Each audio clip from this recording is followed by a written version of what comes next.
नाजरीन, जो भारतीय मीडिया है वो इस वक्त नरेंद्र मोदी का जो दौरा था अमेरिका का, उसका जश्न मना रहा है और कह रहा है कि बहुत बड़ा मार्का मार लिया है। लेकिन नाजरीन, हकायक कुछ इससे बिल्कुल मुख्तलिफ हैं।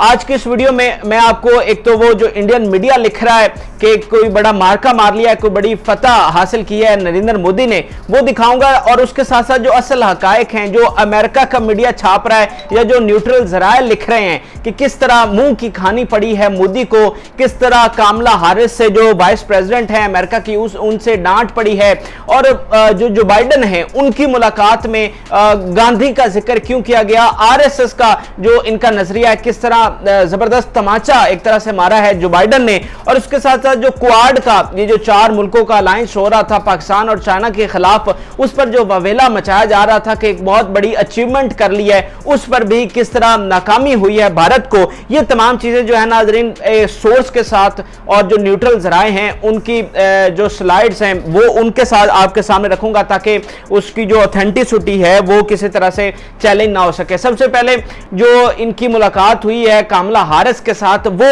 उसके बारे में आपको बताता हूं। पहली मुलाकात थी नरेंद्र मोदी और कामला हारिस की, व्हाइट हाउस में उनको बुलाया गया और बड़े दावे किए जा रहे थे कामला हारिस के हवाले से कि ये तो बड़ी मोदी को सपोर्ट करेंगी, इंडिया को सपोर्ट करेंगी। और इस हवाले से इंडिया के मीडिया ने क्या लिखा है नादरीन, कामला हारिस स्लैम्स पाकिस्तान और on terror in meeting with Narendra Modi.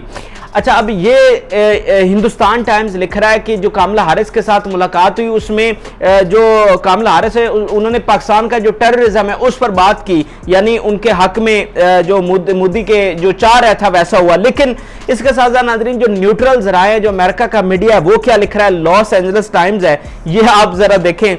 Kamala Harris presses India's Modi gently on human rights in historic meeting। अब ये है असल कहानी जो मैं आपको बताना चाह रहा हूं कि बड़ी एक शर्मिंदगी उठानी पड़ी है मोदी को कि कामला हारिस, जिनसे वो तवक्को कर रहे थे कि पाकिस्तान के खिलाफ दरअसल बयान आएगा, जिसको इंडियन मीडिया लिख भी रहा है कि ऐसा हुआ है, जो कि दरअसल हुआ नहीं है। और असल कहानी ये लॉस एंजल्स जो न्यूज़पेपर मैंने आपके सामने रखा है ये है कि कामला हारिस ने जो ह्यूमन राइट्स है उस पर ठंडी मिठी, जो जिसको आप कह सकते हैं कि बेइज्जती की है। ये जो इसने लिखा है ना कि gently presses gently on human rights to Modi, के जो है वो बड़े, जिसको ठंडी मीठी बेइज्जती हम कहते हैं ना पंजाबी में, वो की गई है मोदी की। और बातों बातों में जो है वो मोदी को इस पर कहा गया कि आप जो है वो इससे बाज आ जाएं, जो ह्यूमन राइट्स आप कर रहे हैं। ह्यूमन राइट्स कहां पर वायलेशन हो रही है, कश्मीर में हो रही है। अभी आसाम में हमने देखा किस तरह मुसलमानों का कत्लेआम हुआ। तो इस पर समझ ले कि असल बात यह है कि मोदी को एक शर्मिंदगी उठानी पड़ी है और उसको जो है कामला हारिस ने वो जो तवक्को कर रहा था मोदी या इंडिया, उसके बिल्कुल बरअक्स ये मुलाकात हुई। इस मुलाकात के बाद नाज़रीन उसकी अगली मुलाकात हुई है जो बाइडेन के साथ, और जो बाइडेन के हवाले से भी बड़ी तवक्कुआत थी इंडिया को, नरेंद्र मोदी को, कि ये भी एक बड़ी जबरदस्त मुलाकात होगी और पाकिस्तान के खिलाफ हम कोई अलायंस बनाएंगे और कोई जो है वो हमारे हक में उनकी तरफ से बयानात आएंगे। लेकिन उसमें नाज़रीन क्या हुआ है, पहले मैं आपके सामने ये स्लाइड रखता हूं। ये जनाब लिखते हैं मोदी बाइडेन मीट, ये India today. US president Joe Biden mentions Gandhi Jayanti, PM Modi talks about his trusteeship. इसके अलावा एनडीटीवी क्या लिख रहा है, PM Modi Joe Biden remember Mahatma Gandhi ahead of birth anniversary. अब नाजरीन जो बाइडेन की एक तो कामला हारिस की मुलाकात में बड़ी शर्मिंदगी उठाना पड़ी भारत को, फिर जब जो बाइडेन के साथ मुलाकात हुई है तो उन्होंने गांधी का जिक्र किया है। अब ये जो नाजरीन गांधी का जिक्र हुआ है, ये उससे भी बड़ी शर्मिंदगी हुई है नरेंद्र मोदी को। अब क्यों ये गांधी का जिक्र उनके लिए शर्मिंदगी है, ये मैं आपको बता देता हूं। दरअसल जो गांधी का नाज़रीन कातिल था वो आरएसएस का मेंबर था, और ये जो नथुराम गोडसे था इसने आरएसएस की आइडियोलॉजी पर जो है वो मारा था गांधी को। और आपको पता है कि बीजेपी जो है वो मुकम्मल सपोर्ट करती है आरएसएस की और इनकी आइडियोलॉजी है वो सेम है। तो दूसरे लफ्जों में जो बाइडेन ने भी जो कामला हारिस की बात थी ह्यूमन राइट्स के ऊपर, उसको सेकंड किया है। अब मैं ये कुछ स्लाइड्स आपके सामने रख देता हूं ताकि आप ये ना कहें कि मैं बिला वजह अपनी तरफ से छोड़ रहा हूं। ये जनाब दी गार्डियन क्या लिखता है, Mahatma Gandhi killer venerated as Hindu nationalism resurges in India. इसके अलावा ये एक और देखें, वाशिंगटन पोस्ट ने क्या लिखा है अब से कुछ दिन पहले, why some Indians want to build a statue of Mahatma Gandhi killer. इसके अलावा एक और द इकोनॉमिक टाइम्स की ये स्लाइड देखें, Nathuram Godse never left RSS says his family. अब ये सारी स्लाइड्स आपके सामने रखने का मेरा मकसद ये है कि वो जो नथुराम गोडसे था वो आरएसएस का मेंबर था, आरएसएस के कहने पर उसने गांधी को मारा और ताहयात वो आरएसएस का मेंबर रहा, जब तक उसको फांसी हुई वो आरएसएस का मेंबर था। ये मैंने आपके सामने प्रूफ भी रख दिया है। और इसके साथ साथ जो आरएसएस है नाज़रीन, जब बीजेपी जो है उसमें गांधी के कातिल को हीरो माना जाता है और उसका ये स्टैचू एक मुजस्समा भी बनाने की बातें हो रही हैं, जिसका रेफरेंस भी मैंने आपके सामने रख दिया है।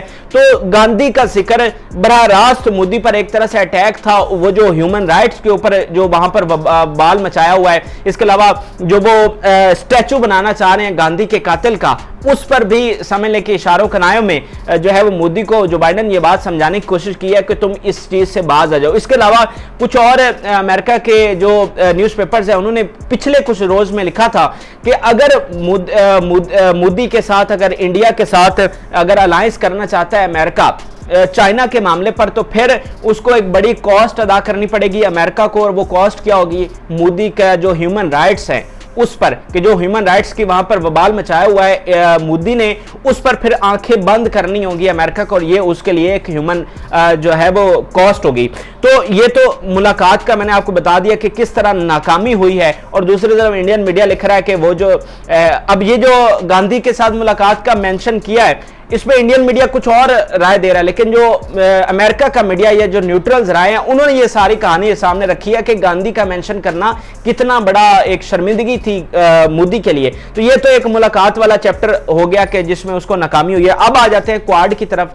क्वाड नाज़रीन एक अलायंस बनाया जा रहा है जिसके बड़े चर्चे थे भारत में, जिसमें जापान, ऑस्ट्रेलिया, इंडिया और अमेरिका है। अब ये जो क्वाड है ये नाज़रीन दरअसल बनाया जा रहा था चाइना को काउंटर करने के लिए, क्योंकि अमेरिका में अब ये बिल पास हो चुका है कि अमेरिका का जो सबसे बड़ा दुश्मन है वो चाइना है। अफगानिस्तान से, इराक से और बाकी मुल्कों से अपनी अफवाज निकालने का मकसद यही है कि तमाम वसाइल जो हैं, तमाम जो एनर्जी है वो चाइना के खिलाफ लगाई जाए। और इस खित्ते में अगर चाइना को कोई समझता है अमेरिका के काउंटर कर सकता है या अमेरिका का इत्तेहादी बन सकता है तो वो इंडिया है। तो ये क्वाड बनाया गया था, यानी 4 मुल्कों का एक अलायंस बनाया गया था जिसमें जापान, ऑस्ट्रेलिया और इंडिया शामिल हैं। लेकिन इस पर जो बवेला मचा रहा था इंडियन मीडिया के हमारा कोई मिलिट्री अलायंस हो गया, अब हमें अमेरिका से एड मिलेगी, हमें असलहा मिलेगा, उस पर भी मुंह की खानी पड़ी है।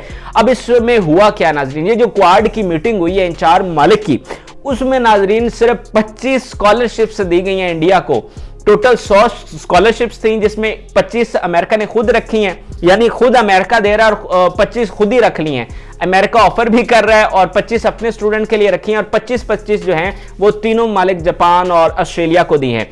तो जो इंडिया ये बवेला कर रहा था, जो शादियाने बजाए जा रहे थे इनके दौरे से पहले कि हमें वहां से अब कोई बड़ा मिलिट्री अलायंस होने जा रहा है। आपको पता है कि अभी जो चाइना की फौज है वो दोबारा जो इनके साथ बॉर्डर लगता है इंडिया के साथ, वहां पर चढ़ाई कर रही है।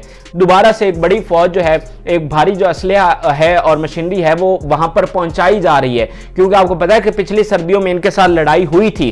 तो इंडिया को अब सबसे बड़ा खतरा चाइना के साथ है और चाइना से है, और इंडिया ये तवक्को कर रहा था कि इसमें अमेरिका उनके साथ आएगा और अमेरिका उनकी मदद करेगा, मिलिट्री अलायंस बनेगा। जैसा कि जापान में इस वक्त नाजरीन 54,000 फौजी मौजूद हैं अमेरिका के, और अगर जापान पर कोई हमला करता है तो उसका मतलब ये समझा जाता है कि वो अमेरिका पर हमला है। इसी तरह ऑस्ट्रेलिया के साथ उनके मिलिट्री एक तरह से अलायंसेज हैं। जैसा अभी सबमरीन का मामला भी सामने आया कि ऑस्ट्रेलिया ने फ्रांस की सबमरीन को रद्द किया और अमेरिका की सबमरीन ली है, तो उनके साथ भी इनके मिलिट्री अलायंस है। लेकिन इंडिया के साथ ऐसा नहीं हो सका। इंडिया बहुत तवक्को कर रहा था, लेकिन सिर्फ 25 स्कॉलरशिप देकर इनको चलता किया गया है, और इसको भी जो इंडियन मीडिया है वो दिखा नहीं रहा, अपने लोगों को गुमराह कर रहा है और फिर से उन्हें उसी चक्कर में लगाया हुआ है कि कोई हमारा मिलिट्री अलायंस होने जा रहा है। तो समझ लें कि एक मुलाकात में एक नाकामी हुई। फिर जो क्वाड का जो बड़ा चर्चा हो रहा था और कहा जा रहा था कि पता नहीं क्या हो जाएगा क्वाड के बनने के बाद, तो ये हुआ है नाजरीन